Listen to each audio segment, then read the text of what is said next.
to start our webinar. So do stay tuned with us. Okay, so for the content on this webinar, so in part 1, we will go through a general introduction to DNA sequencing and NGS, and then we'll explain on what is Amplicon sequencing. And then after that, we'll have discussed on what you need to consider before you start your project, and what is the general workflow of Amplicon sequencing. And then in part 2, we will go into the bioinformatic analysis and also the statistical analysis. And we also will show you how the report is look like. And lastly, we'll go through a little bit on what is the NGS service that we have here. Okay. Okay, so now we start on some introduction on DNA sequencing. Why we need DNA sequencing? Okay, application like Sanger sequencing, NGS, Amplicon sequencing. These are all the technology used for DNA sequencing. So why we need this? Okay, so because we want to determine the sequence of the genetic code, which is actually unique to represent an individual. Okay, so they are very unique. That's why we need to know the sequence. Okay, the basic theory of DNA sequencing is actually come from the knowledge on DNA replication. So if you still remember, okay, DNA replication, it happened upon cell division, where the enzyme DNA polymerase, okay, it will help to add in the nucleotide bases, which is the A, C, G, and T. Okay, adenine, cytosine, guanine, and thymine into a triplet end of a short oligo, which we call primer. And this primer, it will anneal to the DNA template, the original DNA. Okay, so this template is the one that carry the sequence that we want to know. Okay, so this is DNA replication. So the 4 items that is important is in DNA replication, which is DNA polymerase, the nucleotide bases, the primer, and also the template are also the important material that is needed in one DNA sequencing. Okay, so now with the advance in technology, researchers actually developed many different platforms for DNA sequencing. And until now, we have 3 generations of DNA sequencing technologies, which is actually well developed. Okay, so in the first generation, which is the Sanger sequencing, it can only generate 1 read. Okay, so but the result of this Sanger sequencing, it can actually go up to around 1 KB with the chemistry that we have now. But with Sanger sequencing, it will need a very long period if you want to determine the full sequence of a genome, or you have you have many samples to get the sequence, then you will need a very long period to get what you want. Okay, so as the time go on, researchers have developed a platform that is called the 2nd generation DNA sequencing, that is next generation sequencing, the NGS.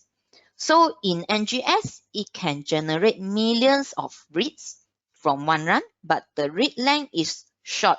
So it will be around 150 to 600 PE base pair. Okay, but alignment of this short fragment is kind of not easy, and also mapping of this short fragment is not easy.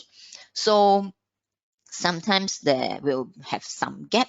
So we have the third generation sequencing, which is single molecule sequencing. Okay, so third generation sequencing, it can generate millions of reads, and also it can reach the longest read length with around 2 mega base pair. Okay, so that's why so this is the all 3 generation for the DNA sequencing. So now we go into more detail on next generation sequencing. So what is NGS? NGS is actually a technology developed which it can perform millions of sequencing reactions simultaneously. So it can also call as massively parallel sequencing. NGS is actually consists of several technologies which they actually use distinct sequencing chemistry. For example, like we have Roche, we have Illumina, all of them is using different sequencing chemistry. Okay, so the sample for NGS, you can also you can have a DNA sample or RNA sample.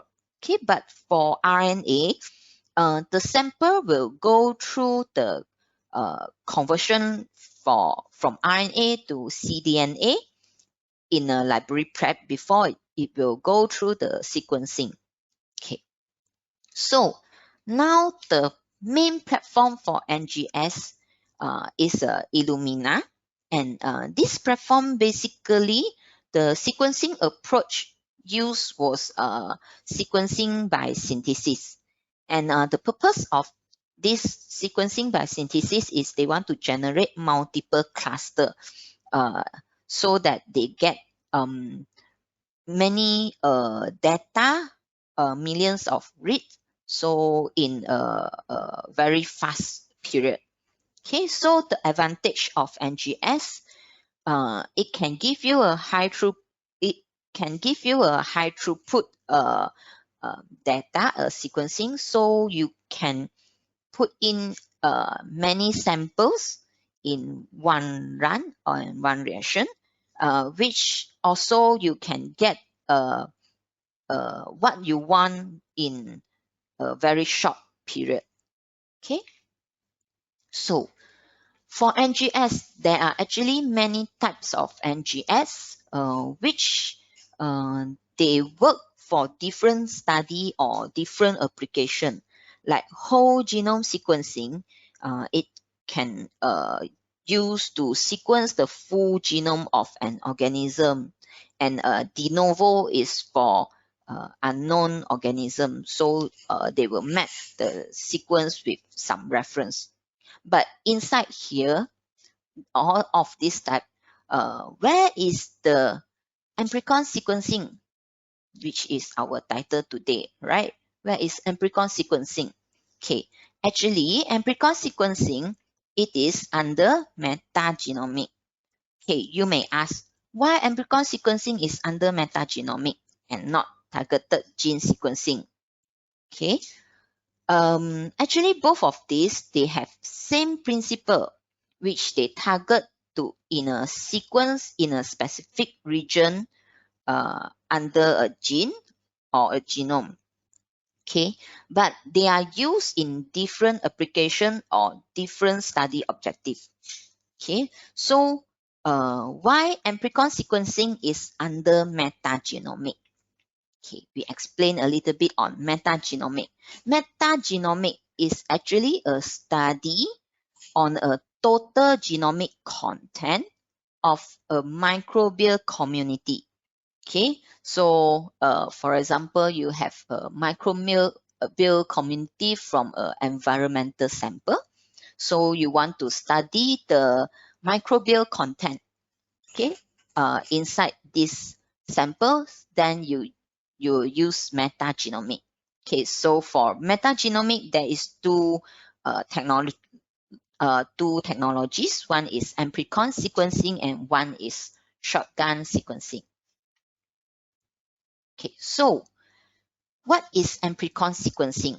We are going to explain a little bit on this. Okay. Why is it called Amplicon? Okay. Why is it called Amplicon and Amplicon sequencing? Amplicon is actually a short DNA fragment which you determine from amplification of PCR. Okay. It is this short region can be a region from a specific gene or a common gene for identification. So because it will go through amplification, so it will have high coverage and it is able to detect variant that is very low in level of frequency. So the application of Amplicon sequencing is it can be used for any mixed species sample.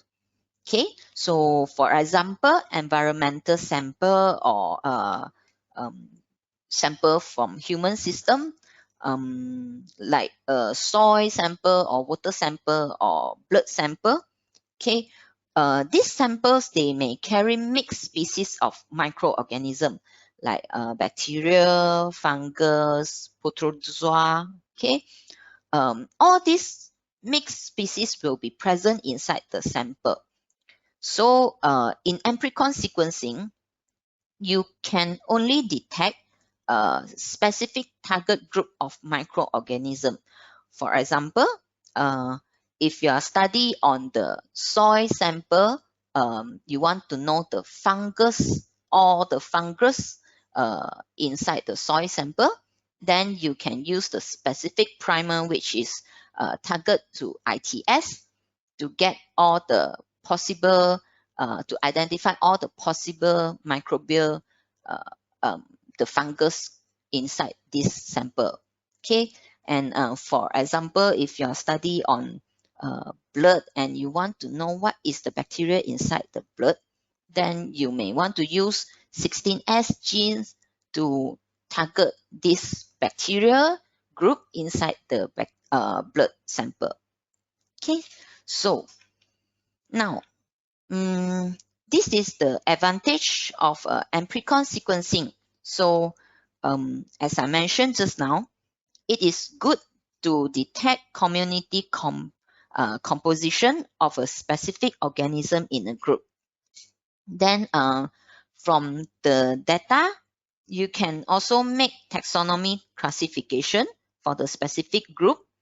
And for example, if you are study on a treatment and you would like to know how the treatment affect the specific group of microorganism in the sample, so you can use Amplicon sequencing. But the limitation for this technology is the prediction of gene function is limit, and it is also limited to detect only one specific group of microorganism. Means if you want to detect bacteria inside your sample, then you can only detect bacteria. So if you want to detect fungus, then only fungus.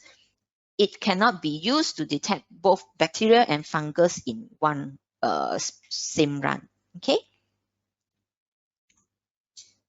Okay. So now, if you want, when you want to start an Amplicon sequencing study, and what you need to consider, and what is the workflow for Amplicon sequencing.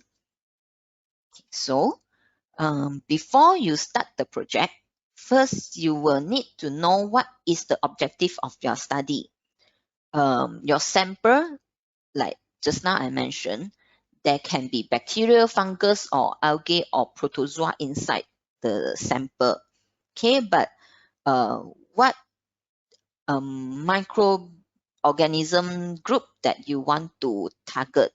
Okay, if your study is objective is to study all the bacteria inside your sample, then you want to search for some paper, reference paper that is close to the nature of your research.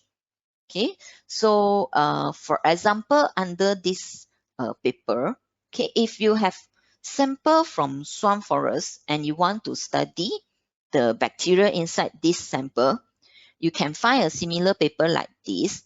So you can refer to this paper. You can see that the paper is actually using V4 region of 16S RNA gene. So to target for the bacteria in a tropical peat swamp forest, then you can use this V4 region for the 16S gene. But different region, they will have a different target to the bacteria. So for example, in this particular, the second paper, you can see the particular paper is actually using V1 to V3 variable region in the 16S RNA gene. So they want to detect for bacteria in the rice flood water. Okay, so different region will target to different organism. That is why choosing the appropriate primer for your study is very important. Okay, so the best is go for check for any journal, any reference. Okay, and this is the primer pairs and the sequence that is that you can choose for your sample. Okay, so that is bacteria 16S, archaea fungus, okay, ITS, okay, and also the some reference the sequence. Okay, so after you choose the region, you may want to decide how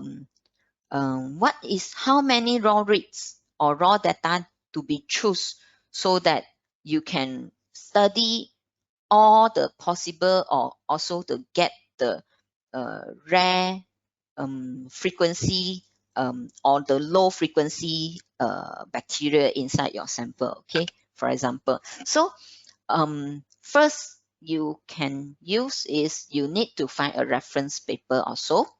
So from the reference paper, okay, check into the result section. You may see the rare fraction curve. So usually for studies, they should have the rarefaction curve that have nearly reached plateau. Okay, so you can refer to that and choose the raw rate that is under the same with this paper. Okay, so this paper can be a reference for you. But if you see some paper like they have the rarefaction curve that is still increasing or climbing, that means the rates that choose for that study is not enough. So maybe you want to add in maybe 60K or 100K of raw rate for your study. Okay. And then also you need to consider what is the platform to choose. Okay, there are actually a lot of platform offer, as you can see in the table here. Okay, so you may also find that there is PE and SE under the read length. What is PE and what is SE? Okay, PE is actually a pair-end sequencing, while SE is single-end sequencing. So PE, it can actually allow the sequence of both end of a fragment, and it produce twice the number of reads for the same time, and in the library prep. So with PE, pair and reads, the sequence aligned as a pair, so it will enable a more accurate reads alignment, and it can have the ability to detect indel variant, which is not possible to determine under single read data.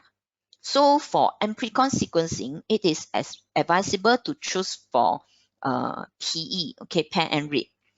And also another example is you may want to refer to the region that you choose for your study. For example, if you study on the V4 region, the fragment length will be 292 base pair, 292 base pair. So you will have to choose the platform that able to give you 150 PE. So PE, so means pair n means 150 from both sides, then it will become around 300 base pair. So you can choose like this. Okay, so this is the general workflow for Amplicon sequencing. And basically, there is only 4 steps. Okay, so sample preparation, and then library preparation, and then it will go into the NGS, the sequencing, and then lastly is the data analysis or bioinformatics. Okay, so for sample preparation, we go more detail. In Amplicon sequencing, your sample may come from environmental or human or any mixed species of microbiome sample. Okay, so after determine the sample, you need to choose for DNA extraction kit, so that you need to extract the DNA, all the DNA from the sample. Okay, so you need to choose the DNA extraction kit which is suitable for your sample. For example, if you study in a blood sample, so when you want to purchase for the gDNA extraction kit, then you may want to confirm with the manufacturer of the kit whether that kit is suitable for extract sample from blood or not, or it is actually for body fluid. So there is some difference, so you need to confirm this with the manufacturer. Okay, so after the gDNA extraction, it is very important that you quantify your sample before you go for library prep. Okay, so the quantification of the gDNA, it is recommend to run a gel electrophoresis for the gDNA to check the quality. Okay, so it is highly recommended if you can able to have single band, which is an intact gDNA, and there is no smear in the gDNA. Okay, so this is a best quality, and with a very bright band means that the amount is high, the gDNA amount is high.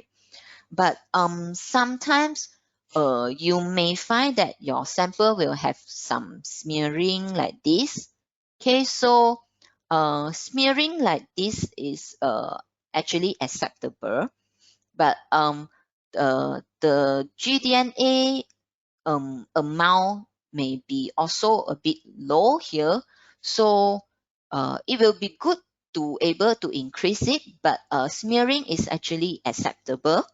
So but in some of the sample, okay, no matter how you extract after many attempt or using a few kit that you have tried, you will still find that the gDNA come out is a smear. So it may because it is a nature of the sample. If you find this, you can always discuss with us, or you can always discuss with the service provider. So sometimes the sample like this, they still able to proceed to NGS and Amplicon sequencing. So do check with the service provider, or you can also email us. Okay. So inside a library preparation, this is a general workflow for a library prep. So after the quantification, the sample, the gDNA sample, will act as a template.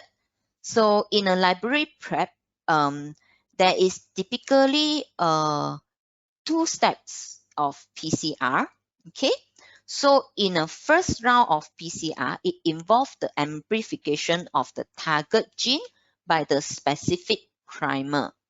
Okay, and here actually you can see that in the first round of PCR, the primer carry the overhang. Okay, so this overhang in the second round of PCR, it will attach to the library index and also flow cell handle. So this library index will later will be cut off when you go into the data analysis.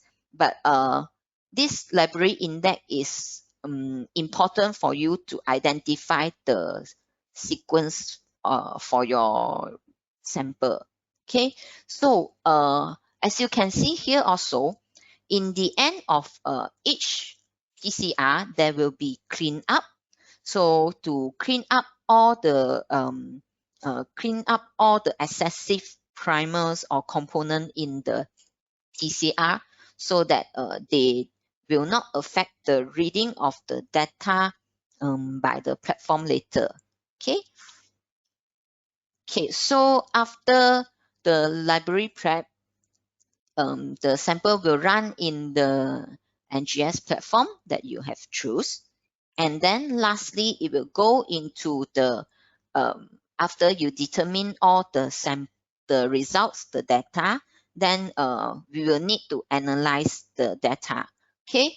In the bioinformatics section, so there will be, you will need to use different software to determine what you need to know. So all this will be discussed in our second section. Okay, so which is the bioinformatic by Afrina. Okay, hello everyone. We'll start with the bioinformatics part of this webinar. Okay, so just to recap what we have done in our first session. We have introduced to you about the Amplicon sequencing that is a part of NGS where we targeted on certain genomic region. For example, we have 16S to V3V4 or 18S and ITS regions. Then once we have completed the sequencing, now we can start with the bioinformatics analysis. Just a quick introduction for bioinformatics analysis. So bioinformatics analysis is actually the analysis of biological data using different computational tools and often requires programming languages as well. And at the end of bioinformatics analysis, we can obtain statistics, graphical results for better presentation of our analysis. So now let's start with the bioinformatics workflow analysis for Amplicon sequencing. Now there are four main processes in Amplicon analysis. So the first one is the quality assessment, where we want to check the quality of the sequence and data that we have. Next is the distinct reads selection, where in this process we want to get the specific reads using different methods, and we will explain it in further next. The third process is the taxonomy profiling, where we want to assign taxonomy to each distinct reads that we have. And the last one is the statistical analysis, where we want to mainly compare the abundances that we have obtained from our samples. So now let's get into the first process, which is the quality assessment. So for this process, this part is actually depending on your sequencing run. Usually we will do these different 4 steps. So the first one is the adapter or primer trimming, meaning that we want to trim out any adapter or any primer that we use in our sequencing, that which is specifically for regions that you have chosen. And then next, we want to trim out any low quality reads from our samples. Usually we will do trimming for quality below than 30. And the next one is the region length filtering, meaning that we want to focus only on the region, the length region that we have focused. So now we know that, for example, cysteine as retrieved before, the length is around 460 base pair. So we will filter out any length that is lower or higher than that, so that we can focus only on this region.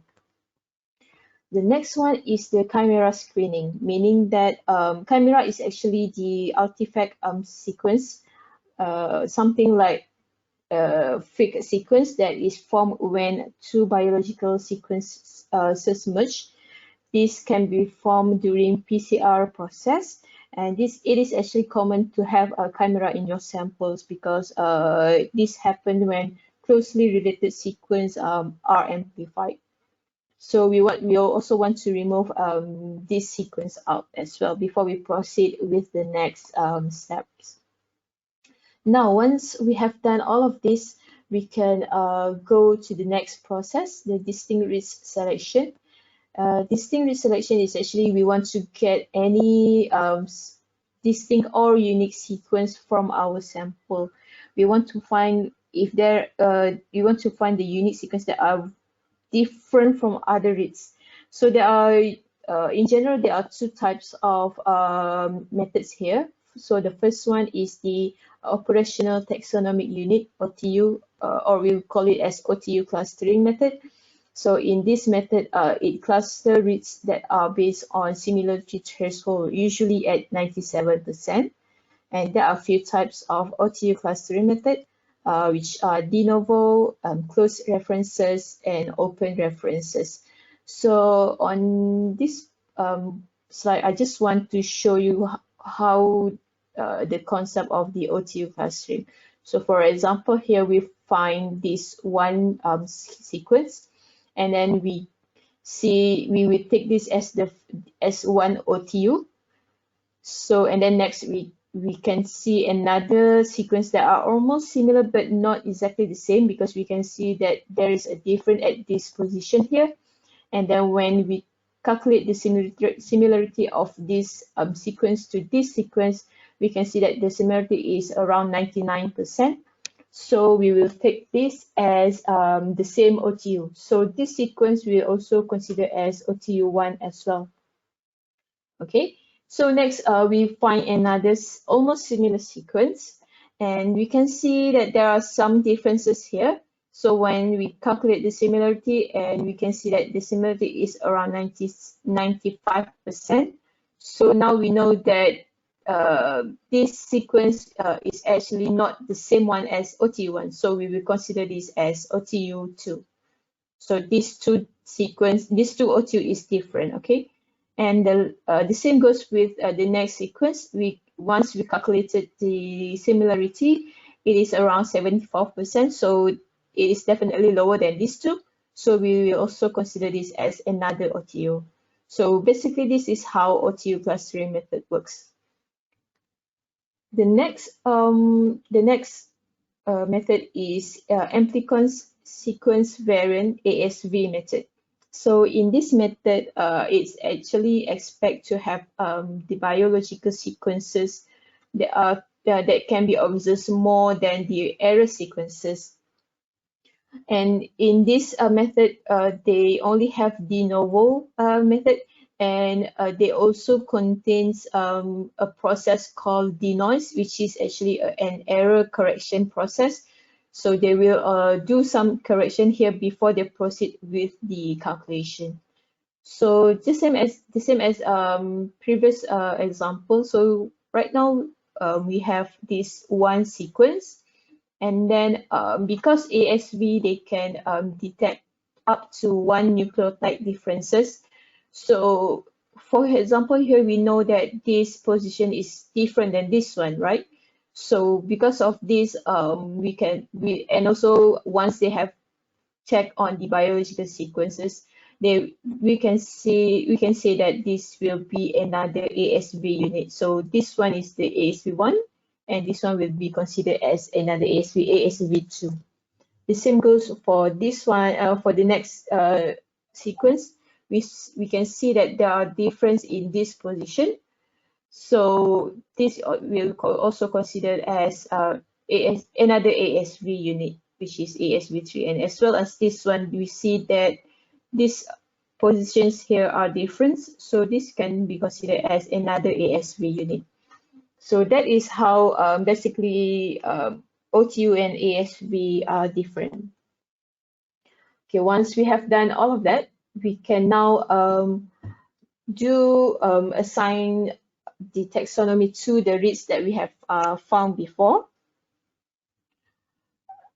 So in this step, we will have different database.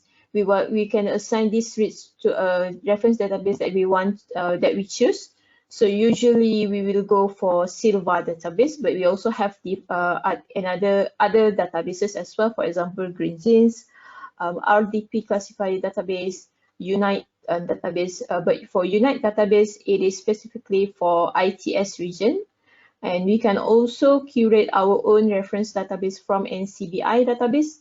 But most importantly, we need to remember that no matter which database that you choose, you need to curate that. You need to make it into a specific region of interest that you want to that you have for your samples. So at the end of this process, you can have something like this table. So here we have the ASV ID. So this one will be the ID of the ASV that we can find in our samples. And then this is the abundances, the number of times that you can find this sequence. So for example, here the first ASV here, you can actually find it 316 times in these samples, and so on for these samples. And then we can see that, okay, so now this ASV, this taxonomy is this line here. So it depends on the database that you choose. Okay, so once we have this that table, now we can proceed with the statistical analysis. So for the statistical analysis, basically we want to compare the abundances between samples or between groups. So most of the time we will use the table, this table here for the statistical analysis. Okay, so for the diversity, for the statistical analysis, we will have different analysis. So for the main one is the diversity analysis. So diversity analysis is actually to compare the abundance between samples or between groups, and diversity analysis can be categorized into alpha diversity and beta diversity. So alpha diversity meaning that you want to check the diversity in a local community. And for beta diversity, it is between communities. So for example, let's say that this one box here is one sample, okay? So now in this site A, we have these few samples. So for alpha diversity, we want to check only in this site A only, the diversity in site A only. So for beta diversity, we want to check between sites, meaning between site A and site B. So that is what it meant by alpha and beta diversity. So for diversity analysis, there are a few indices. So these indices is actually quantitative measures to show differences in communities depending on the formula that they use. So for alpha, usually you can see these words here in any Amplicon reference paper, which are richness and evenness. Richness is to check the number of organisms, how many different organisms that you can find in your sample. So for example, we have Chow-1 calculation or Shannon. And for evenness, we want to see how these organisms are distributed along your samples or along your samples. So for example, we have Simpsons or Robbins. So this part is depending on your research objective. What do you want to check? Is it you want to see how many organism that you can find, or you want to see how this organism is distributed in your samples? Next one is the beta diversity indices. So in beta diversity, it is either to check the abundance of this organism are similar or different in terms of counts or organisms, or whether the organism is present or not. So for this beta diversity, we have here Bray, Curtis, Checkered, and Unifrac. So this is also you can check how they calculated this to know whether it is suitable for your project or not. Another interesting diversity analysis that you can do is the Venn diagram, meaning that you want to compare the abundance of unique organism in your sample or your organism. Okay. So now let's see how it looks like. The example of the output for this diversity analysis.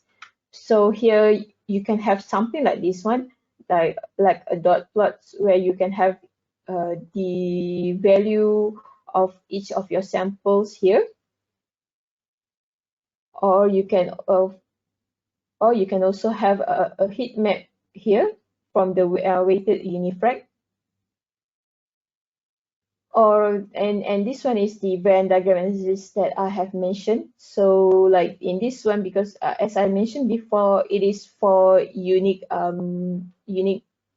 organism, right? So for example, here you know that there are 1077 ASV or OTU that can be found only in this group, and 271 organisms that can be found in group 2 and group 1. So that is how you check it. Okay. So next is the taxonomic statistic, meaning that from the table that we obtained before, we can also generate graph so that we can see what is the composition of each samples. And usually we will also want to focus on the top 10 organisms that can be found in each taxa level. So you can have something similar like this bar plot here. And the next one is any advanced analysis. This is very suitable if you have a specific objective. For example, pie crust analysis. Pie crust analysis is actually to predict functional pathways that can be found in your sample based on the sequence that we obtained before. And then next one is Corona. Corona is actually a visualization of your taxonomy profiling. So in here, you can also search for any specific taxa, and then they will show you in this pie chart with the percentage as well. Next, you can also do correlation analysis, where this is to correlate the characteristics of your samples, or if you have any metadata like the pH of your samples, the condition of your samples, you can use that metadata to map that against your abundance found in your samples. Again, this is depending on your research objective. So here is an example of tools that you can use for each processes here. There are a few of most of these tools are actually an open source, meaning that you don't have to buy it, but you can also put these different tools into your own pipeline. So in order to do that, it is also important to know the setup that you need for your bioinformatics analysis. For the operating system, you can use Windows or Mac OS, But usually for the bioinformatics tool, it works mostly on Linux as well. So you may install Linux on your Windows or your Mac. And for the minimum requirement, you may need 4 to 8 gig of RAM and 4 cores of CPU, and the storage around 10 or more gigabytes. For the optimum requirement, for the optimum setup, you can have more than up to 32 gig, 8 cores of CPU, and storage 50 or more gigabytes. But this is also depending on the number of samples that you have. Whether if you have 1 or 2 samples, then you can go for the minimum requirement. Or it is also important to know the complexity of the tools that you want to choose for your analysis as well. Okay, then I will show you example of bioinformatics analysis report that you may get. So for example, this is our first phase bioinformatics analysis Amplicon report. So for example, you can have an overview and the workflow of each of the processes that you take. And then next, you can have a sequence QC report where we do we put the QC report of all of the samples. And then you can have the bar plot of the taxonomy assignment that based on the ASV table. And then you will have something like this one, the diversity analysis graph here, and then you can have the beta diversity as well here, and then the Venn diagram. And you can also do phylogenetic tree. For example, here we have the top 30 genus. So this can also be considered as the advanced analysis. So here we have the phylogenetic tree here. And then for the first base NGS service here, we also provide you different services, as you can see in this slide. You can opt for different raw reads as well. And we also, for our own BI analysis service, we have this in-house analysis service that use DA2 pipeline. And this pipeline is suitable for these regions here.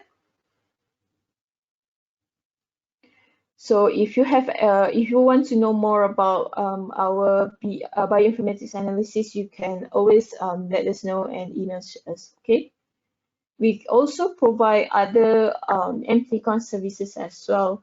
For example, we do provide whole genome sequencing, whether it is for if you have your reference genome or if you want to proceed with de novo analysis. We also have WES whole exome sequencing, RNA sequencing, and such so on. So just let us know. And other NGS related services as well. For example, we do DNA or RNA extraction as well as purification.